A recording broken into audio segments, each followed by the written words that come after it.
నమస్కారం వార్తలకు స్వాగతం ముందుగా ముఖ్యాంశాలు ఆబ్కాస్ రద్దుకు వ్యతిరేకంగా ఈ నెల 19న చలో విజయవాడ గోడపత్రిక ఆవిష్కరణ మినిమం టైం స్కేల్ అమలు కోసం ఉద్యమం సిఐటియు రాష్ట్ర అధ్యక్షులు నాగేశ్వరరావు పిలుపు ఓటేరు చెరువుని కాపాడకపోతే ప్రజలను చైతన్యపరిచి పోరాటం చేస్తాం చెరువును కబ్జా చేస్తున్న భూ కబ్జాదారులపై క్రిమినల్ కేసులు నమోదు చేయాలి చెరువుకు తక్షణమే కంచె వేయాలి రాజకీయ పార్టీల డిమాండ్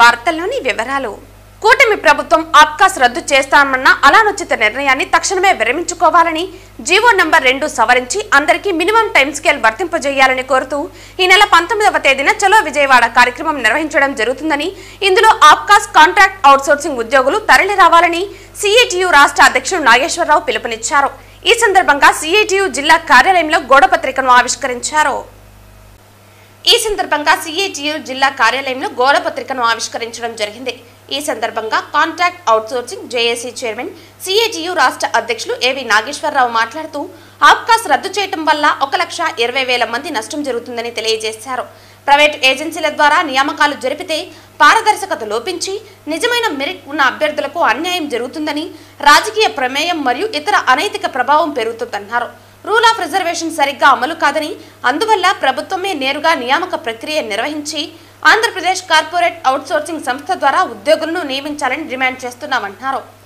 గతంలో ప్రైవేట్ ఏజెన్సీలకు అవుట్సోర్సింగ్ నియామకాలపైన పెద్ద ఎత్తున అవినీతి అక్రమాలకు పాల్పడిన చరిత్ర ఉందని అన్నారు పెద్ద ఎత్తున నిరుద్యోగుల నుండి డబ్బులు వసూలు చేసే దళారులు తయారయ్యారని నియామకాలలో పారదర్శకత సామాజిక న్యాయాన్ని అమలు చేయాల్సిన బాధ్యత ప్రభుత్వానిదన్నారు ప్రభుత్వం తప్పుకోవటం ప్రైవేటు సంస్థలకు అప్పజెప్పడం ప్రభుత్వ బాధ్యత రాహిత్యానికి పరాకాష్ట అన్నారు ఇప్పుడున్న సాంకేతికత విజ్ఞానంతో సాఫ్ట్వేర్తో పారదర్శకంగా నియామకాలు జరపడం త్వరగా నియామకాలు పూర్తి చేయడం చాలా సులువు అయినా ప్రభుత్వం ఈ పని చేయడానికి సిద్ధపడకపోవటం పలు ఆరోపణలకు కారణమవుతోందని అన్నారు అవుట్సోర్సింగ్ కార్పొరేషన్ లేక ముందు వివిధ డిపార్ట్మెంట్లో వివిధ కేటగిరీలను రకరకాల ఏజెన్సీలకు ముక్కలుగా విడదీసి అవుట్సోర్సింగ్ ఉద్యోగులకు న్యాయం చేసిందన్నారు ఇప్పుడు మళ్లీ ఏజెన్సీ వ్యవస్థ ప్రవేశపెట్టడం అంటే అవుట్సోర్సింగ్ ఉద్యోగులకు అన్యాయం చేయటం అవుతోందన్నారు ఈ కార్యక్రమంలో రాష్ట్ర అధ్యక్షుడు చిన్నబాబు సిఐటియు జిల్లా కార్యదర్శి జయచంద్ర కాంట్రాక్ట్ అవుట్సోర్సింగ్ జిల్లా జేఏసీ చైర్మన్ నాగ వెంకటేష్ ఆబ్కాస్ యూనియన్ నాయకులు ప్రభాకర్ రెడ్డి నరసింహులు తదితరులు పాల్గొన్నారు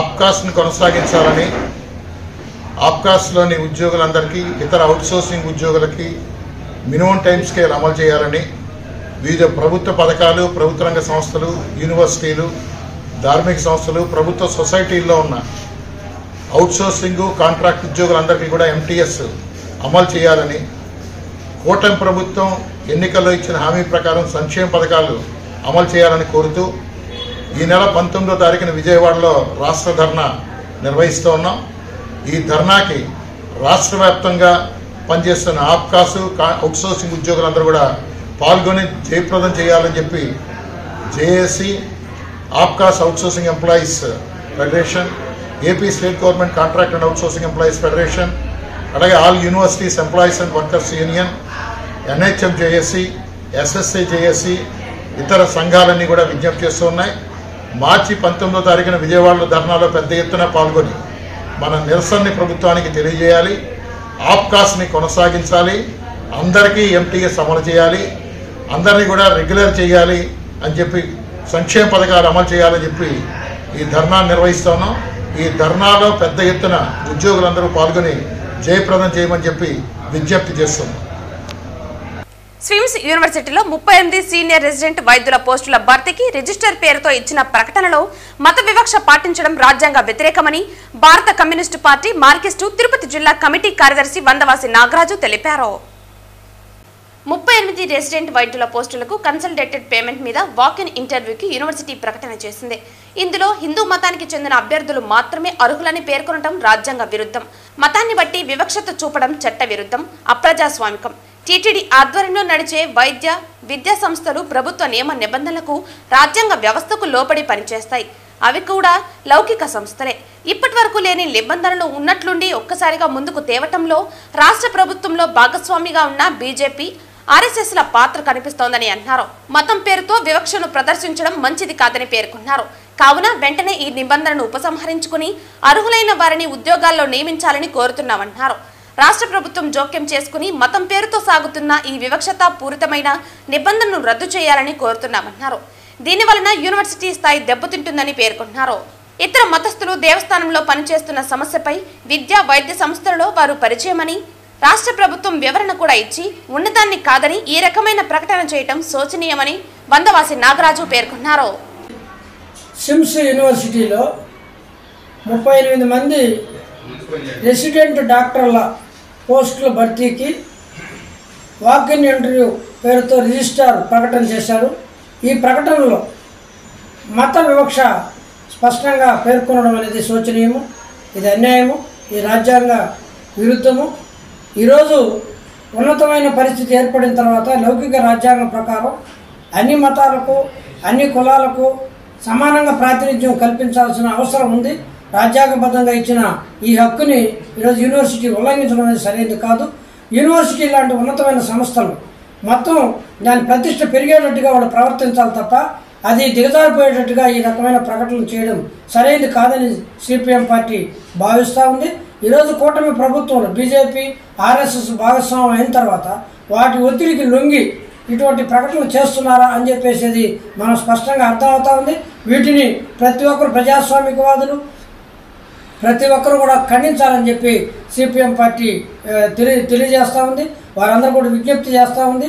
ఇటువంటి ప్రజాస్వామ్య వ్యతిరేక, రాజ్యాంగ వ్యతిరేక, మత వివక్షత పాటించే వాటికి వ్యతిరేకంగా జరిగే ఉద్యమాల్లో అందరూ కూడా భాగస్వామ్యం కావాలని, ఇప్పటికైనా సిమ్స్ యూనివర్సిటీ యాజమాన్యం ఈ యొక్క ప్రకటనను రద్దు చేసి ఈ రాజ్యాంగ విలువలను కాపాడాలని చెప్పి సిపిఎం ప్రకటిస్తూ ఉంది.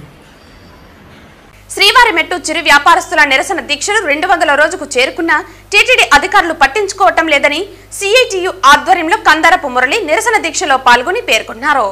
దీక్షలను ప్రారంభించి ఈ రోజుకి 200 రోజులు పూర్తవుతా ఉంది. కానీ వీరికి ఇంతవరకు న్యాయం జరగలేదు. రకరకాల కారణాలు చూపించి ఇప్పటికీ న్యాయం చేయకపోవడం సమంజసమైనటువంటి కాదని సిఐటియు తెలియజేస్తూ ఉంది.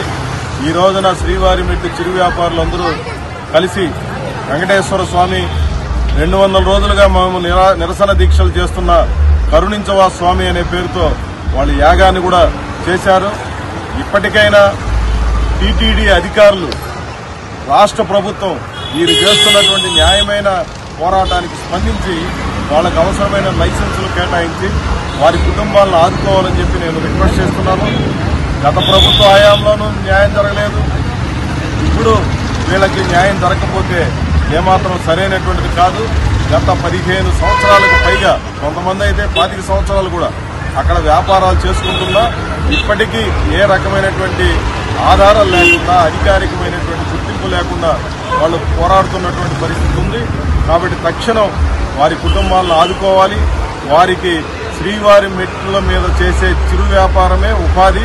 కాబట్టి ఆ కుటుంబాలని ఆదుకోవడం ద్వారా అన్ని రకాలుగా న్యాయం చేసినట్టు అవుతారని చెప్పి నేను తెలియజేస్తూ టీటీడీ అధికార యంత్రాంగం, ప్రభుత్వం స్పందించి వీరిని ఆదుకోవాలని కోరుతున్నాను. తిరుపతి రూరల్ ఓటేరు గ్రామ పంచాయతీ పరిధిలోని ఓటేరు చెరువును కబ్జా చేస్తున్న భూ కబ్జాదారులపై క్రిమినల్ కేసులు నమోదు చేసి అరెస్టు చేయాలని వివిధ రాజకీయ పార్టీలు డిమాండ్ చేశాయి. ఓటేరు వద్ద ఉన్నటువంటి చెరువు వద్దకు సిపిఐ, సిపిఎం, జనసేన నాయకులు చెరువు వద్ద ప్రభుత్వం పెట్టినటువంటి బోర్డు తొలగించిందని పరిశీలన చేశారు. అదే గౌరవ కలెక్టర్ గారికి, వెంకటేశ్వరరావు గారికి చెప్తున్నా, అయ్యా మీరు చాలా మంచి అధికారి, దయచేసి మీరు రేపటి నుంచి, ఈ రోజు రాత్రి నుంచి ఇక్కడ ఏదైతే మట్టి తోలినారో దీని అన్నించి లోడేసి ప్రజలకు పనికొచ్చే విధంగా నేషనల్ హైవేగా మట్టి తోలి, ఇది ఇంతకు ముందు ఏ విధంగా ఉండదో అదే యథావిధంగా దీన్ని పెట్టాలని కూడా కానీ మేము జనసేన పార్టీ పవన్ కళ్యాణ్ గారి తరఫున డిమాండ్ చేస్తున్నాం. తక్షణమే మీరు పోలీసు వాళ్ళని, రెవెన్యూ వాళ్ళని ఇక్కడ పంపించి ఈ మట్టి అంతా లోడేసి ఎత్తుకుపోయి దానికి నేషనల్ హైవేకి ఇవ్వాలి. ఇంతకు ముందు పూర్వం ఎలా ఉందో అదే విధంగా దీన్ని పెట్టాలని కూడా కానీ మేము జనసేన పార్టీ తరఫున డిమాండ్ చేస్తున్నాం. ప్రభుత్వ అధికారులు చంద్రగిరి నియోజకవర్గంలో ఒళ్ళు దగ్గర పెట్టుకొని పనిచేయండి. అది ఏ స్థాయి వ్యక్తి అయినా సరే, డిస్ట్రిక్ట్ లెవెల్లో ఉన్న ఆఫీసర్ అయినా సరే, అది ఎలక్ట్రిసిటీ డిపార్ట్మెంట్ కావచ్చు, లేదా రెవెన్యూ డిపార్ట్మెంట్ కావచ్చు, లేదా పోలీస్ డిపార్ట్మెంట్ కాదు, ఎవరైనా సరే రూల్ పొజిషన్ ఒకటి ఉంది, రూల్ ఆఫ్ లా ఉంటుంది, డ్యూ ప్రాసెస్ ఆఫ్ లా అంటారు మన చట్ట ప్రకారం. నేను ఒక హైకోర్టు లాయర్ గా హెచ్చరిస్తున్నా, లేని పక్షంలో మీ అందరినీ కూడా కానీ కోర్టులకు ఇడస్తాను కూడా నేను జనసేన పార్టీ తరఫున తెలియజేసుకుంటున్నాను. థ్యాంక్ యూ అనండాల్. జై జనసేన, జై. తిరుపతి రూరల్ మండలం ఈ ఓటేరు ట్యాంక్ అనేది ఎప్పటి నుంచో బ్రిటిష్ కాలం నుంచి ఎంతో పలుకుబడిన చెరువు, దీన్ని ఈరోజు కబ్జా చేయాలని చూస్తున్నారు. సో కూటమి ప్రభుత్వం అంటేనే మంచి ప్రభుత్వం. ఇటువంటి చర్యలకి ఇక్కడ ఎవరు సహించరు. జనసేన పార్టీ ఏదైనేమి, కూటమి ప్రభుత్వం అయితేమి ఇలాంటివి సహించదు. ఇంతకుముందు ఎలా ఉందో అదే విధంగా ఈ చెరువును ఉంచాలని జనసేన పార్టీ తరఫున మేము చాలా బలంగా డిమాండ్ చేస్తున్నాం. ఎందుకంటే అటు గ్రీన్ ట్రిబ్యునల్ కావచ్చు, లేకపోతే హైకోర్టు కావచ్చు, సుప్రీంకోర్టు కావచ్చు, ఒకటే చెప్తుంది, చెరువుల్ని కబ్జాలు చేయకూడదు. ఎందుకంటే ఫ్యూచర్లో వచ్చే విపత్తులు ఏమైనా సరే ఈ విధంగా చెరువులు కబ్జా వల్ల ఎంతో ఎంతో ఎంతో తీవ్ర పరిణామాలు ఎదుర్కోవాల్సిన పరిస్థితి. ఇలాంటప్పుడు మనం ఇలాంటి చేష్టలు కానీ ఇలాంటి చెరువులు కబ్జా చేసే విషయం జరిగితే ఫ్యూచర్లో మనుగడే కష్టమయ్యే పరిస్థితి ఉంది. కాబట్టి అధికారులకైతే ఏమి, ఎవరైతే ఈ కబ్జా చేశారో వాళ్ళకైతే ఏమి మేము తీవ్రంగా హెచ్చరిక ఒకటే జనసేన పార్టీ తరఫున మేము డిమాండ్ చేస్తున్నది, వెంటనే ఈ కబ్జాను ఆపాలి, చెరువుని చెరువుగా ఉంచాలి, జనాలందరికీ ఉపయోగపడేలా ఈ చెరువు ఉండాలని మరొక్కసారి కోరుకుంటూ జై జనసేన, జై పవన్ కళ్యాణ్. మేము సిపిఐ, సిపిఎం, ఆర్పిఐ, రైతు సంఘాలు అన్ని రాజకీయ పార్టీలుగా చెప్తా ఉన్నాం. ఇది ఖచ్చితంగా ఈ భూమిని కాపాడేంత వరకు పోరాటం కొనసాగిస్తాం. జిల్లా కలెక్టర్ గారు వెంటనే స్పందించి ఇక్కడ తోలినటువంటి గ్రావులు మొత్తం దీనికి కట్టగా చెరువుగా పెట్టి దీనికి పెంచింగ్ వేసి దీన్ని భద్రతగానే పరచకపోతే దీనిపైన మరింత ఆందోళన అన్ని రాజకీయ పార్టీలు చేస్తాం. ఇక్కడ ఉన్నటువంటి మేధావర్గం కావచ్చు, ఇతర రాజకీయ పార్టీలు అన్ని కూడా స్వచ్ఛందంగా ఈ ఉద్యమానికి సహాయ సహకారాలుగా ఉద్యమంలోకి రావాలని చెప్పేసి, వాళ్ళు కూడా పోరాటంలోకి రావాలని చెప్పేసి వైసీపీ వాళ్ళు కూడా చెప్తా ఉన్నాం. గతంలో మీరు అధికారం ఉన్నప్పుడు కాపాడలేకపోయారు, మేమే అప్పుడు కాపాడినాం.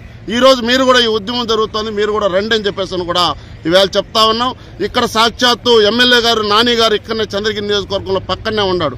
నాని గారు కూడా నోరు తెరవాలి, ఎమ్మెల్యే గారు చెప్పాలి, నీ ఇంటి పక్కన చెరువు దాదాపుగా 1000 కోట్ల భూమి భూకబ్జాదారులతో ఆక్రమించుకుంటా ఉంటే మీరు నోరు తెరవకపోవడం సరైంది కాదు. తక్షణమే ఈ భూమిలో సర్వే చేసి భూమిలోకి రావాలి, ఆయన కూడా పరిశీలించాలి, ఎమ్మెల్యే గారు కూడా చూడాలని చెప్పేసి కూడా మేము సిపిఐగా డిమాండ్ చేస్తా ఉన్నాం. ఖచ్చితంగా ఈ భూమి రక్షణ కోసం అఖిల పక్షాలుగా ఏర్పడి కోటేరు చెరువు పరిరక్షణ కమిటీ ఆధ్వర్యంలో రాబోయే కాలంలో పెద్ద ఎత్తున ఉద్యమాన్ని చేస్తాం. మీకు చేతకాని పరిస్థితుల్లో ప్రజలందరినీ కదిలించి, ప్రజాస్వామికవాదిని కదిలించి ఈ చెరువుని కాపాడుకుంటాం.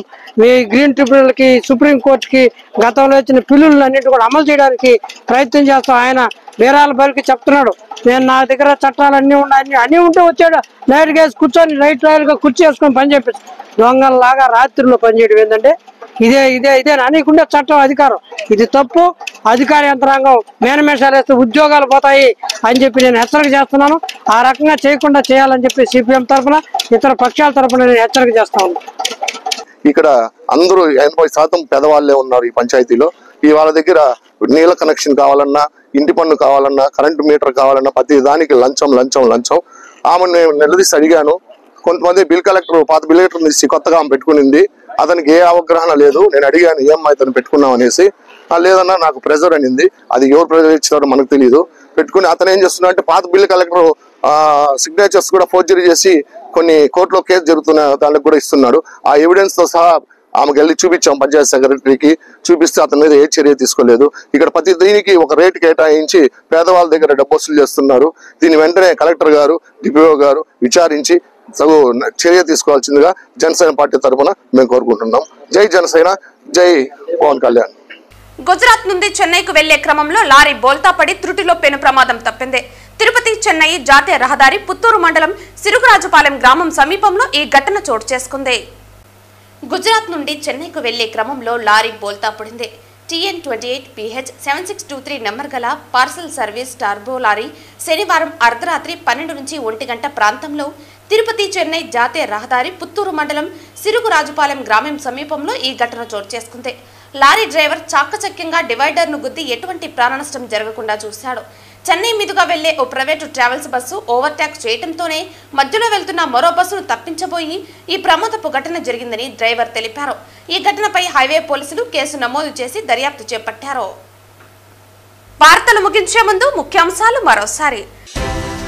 ఆబ్కాస్ రద్దుకు వ్యతిరేకంగా ఈ నెల 19న చలో విజయవాడ గోడపత్రిక ఆవిష్కరణ. మినిమం టైం స్కేల్ అమలు కోసం ఉద్యమం. సిఐటియు రాష్ట్ర అధ్యక్షులు నాగేశ్వరరావు పిలుపు. ఓటేరు చెరువుని కాపాడకపోతే ప్రజలను చైతన్యపరిచి పోరాటం చేస్తాం. చెరువును కబ్జా చేస్తున్న భూ కబ్జాదారులపై క్రిమినల్ కేసులు నమోదు చేయాలి. చెరువుకు తక్షణమే కంచె వేయాలి. రాజకీయ పార్టీల డిమాండ్. ఈ వార్తలు ఇంతటితో సమాప్తం. తిరిగి వార్తల్లో మళ్ళీ కలుద్దాం. అంతవరకు సెలవు. నమస్కారం.